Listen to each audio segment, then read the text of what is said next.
sacrificial layer between each one of these. We want to treat this stuff like somebody else owns it, which means I'm going to put it on the back of the scaffolding where it's least likely to get stepped on. Peel one off here. You can come on up, Chuck. You're working on the scuttle hole, right? Yeah, where's the ladder? There's one inside. Okay. So at a very basic level, this tucks underneath the drip edge like this, and then it will go up all the way to the end here. What we need to do is we're going to make a few cuts on the end here so that we get an overlap and we don't get an exposed seam so that this wood can get contacted by moisture, okay? So how to do that? Braden, you can hold on to that end. Speed square.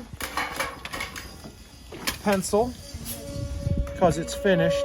We want to keep an inch here that we can bend over on the end, okay? So this is all we're gonna keep this, but on the bottom, we're gonna cut this 1 inch off right there, and it doesn't have to be super exact, but 1 inch so we can make a flange or a flap. Blake, that special pliers that I gave you, you got that, right? Okay.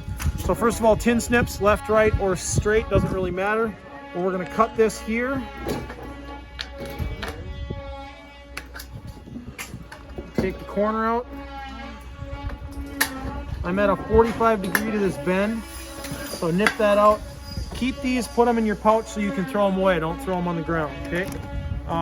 Blake, that pliers. Now, if you don't have a pliers, you can bend this by hand, but this pliers, it's a duckbill pliers, is kind of nice, and maybe I should get a line on here, but I'm feeling pretty confident that I can get a 1 inch bend. I'm breaking this partially all the way down. Then I'll go for the whole enchilada here.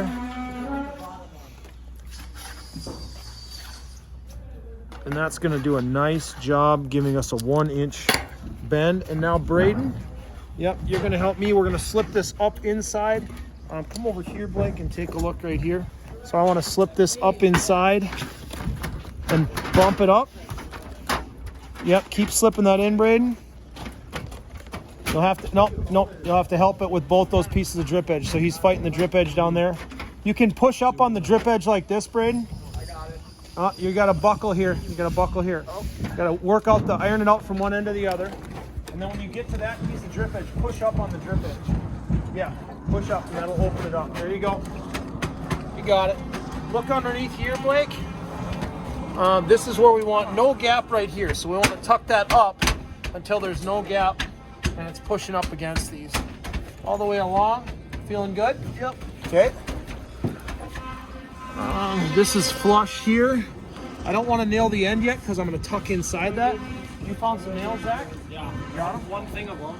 Yeah. Where are they at? Oh, I just cut them inside. Tell me you didn't. Bum. How many did you want? Those yellow, yellow box of nails. Please. Hang on. Trump 2024, baby. Right here. Right here. Please enjoy this commercial break while we wait. All right.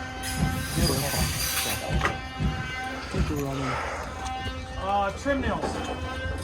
So the last part about this is where you got to commit. When everything is good, then we're gonna nail this off about once every 6 inches. Where it's best to come over here, Blake, and you got to look right in line with me this way. We want to find the valley where we put the staple in, and we're gonna put a trim nail up in the center of this, up through the valley, so it doesn't push or cave these in. If you can look from underneath here, if I nail it and the nail doesn't punch through, it might hold it up like that. So we want to go in the valley here. This is the hard not to smash your finger when doing fascia. So you're gonna hold this in place. Check out the form here, vertical. Hit that until it punches through. Do not dent the fascia, right? Just drive that nail up till it's good. It actually looks like we're a little high here. It's coming out just fine though. Okay, and then we'll nail this down the line every 12 inches. We'll take another look here. I wanted to show everybody this while we're up here. So our drip edge, come over from this side, Blake. Everything, if we can lap it over itself and pin it, that's good. So with our drip edge here, because of the angle of the hip roof, I'm gonna slice this back with a wood chisel.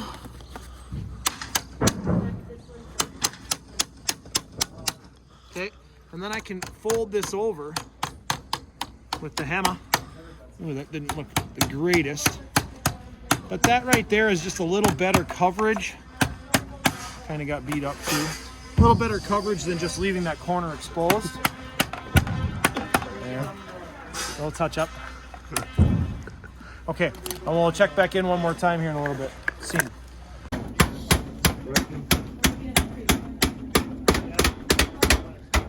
Good? Yup. We good?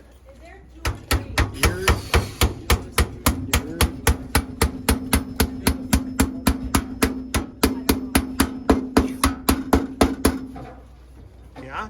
We good? Mm-hmm. Okay. Just use the nose of that, just the very nose of that big hammer to finish those off. And then come over on the right as far as you can over here. We probably should have the scaffolding further over. You ready? You recording? Mm-hmm. You recording? Yep. Already? Okay, so I'm just gonna nip this corner because that's tucked up inside there. And then here, right here, I need to cut out just the end of this flange or the bend there. So you'll see it once I get it cut. Come on, to my mark. There. Okay, and then fold this back up a little bit. All right, guys, back up. Can you tuck as you go? Oh, Wave. oh, good. Bump it, bump it, bump it. Now you can come my way just a little bit. Take a look at the end here. That's actually back. Too far. Oh. Hold on. There. My way.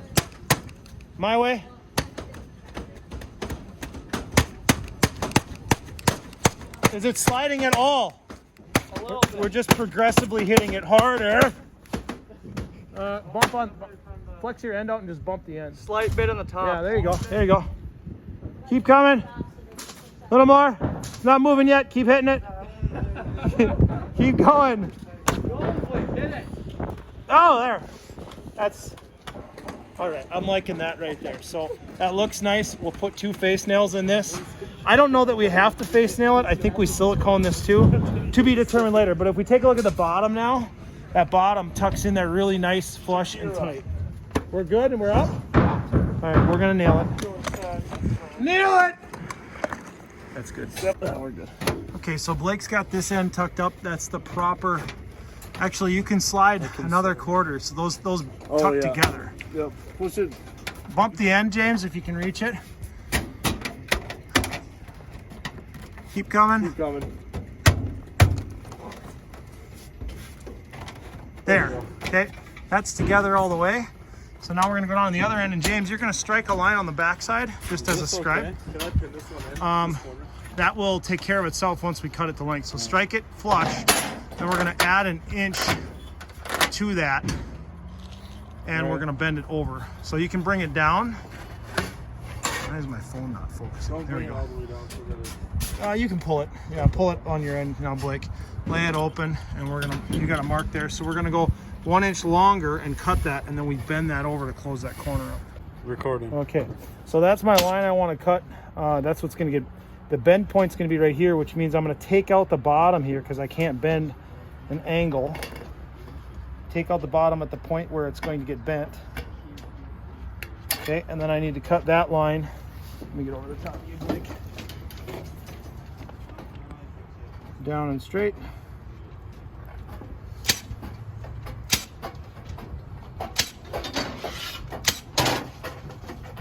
And in order to get these to let go, this will be a temporary cut. Make it look easier. Okay. Out of our way there, and I've got to take that corner out there. Whoa, Woohoo. dude. That was James. So I'm 45 into that curved corner. Can you see that? Yep. And I'm just snipping straight over. I mentioned before, keep these cut pieces, put them in your bag where you have, like, you got a garbage pouch.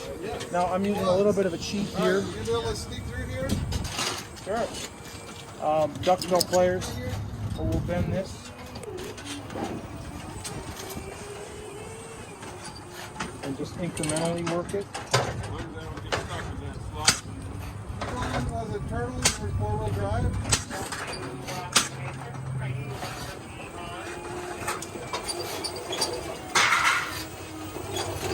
Okay, now that should tuck up underneath that flashing that was bent down. I'll sometimes nip this corner off too, just so it doesn't get caught up in there or fight us.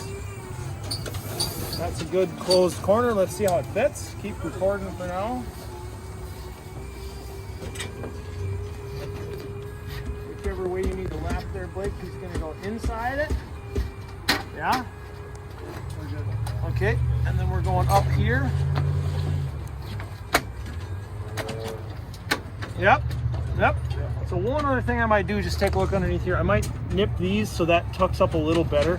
This is probably okay, but we've got a good tuck in the corner here that's touching off. And then this side will just be a factory edge that seams here and takes off just like we had before. Clean that up a little bit if we can. Okay, seam.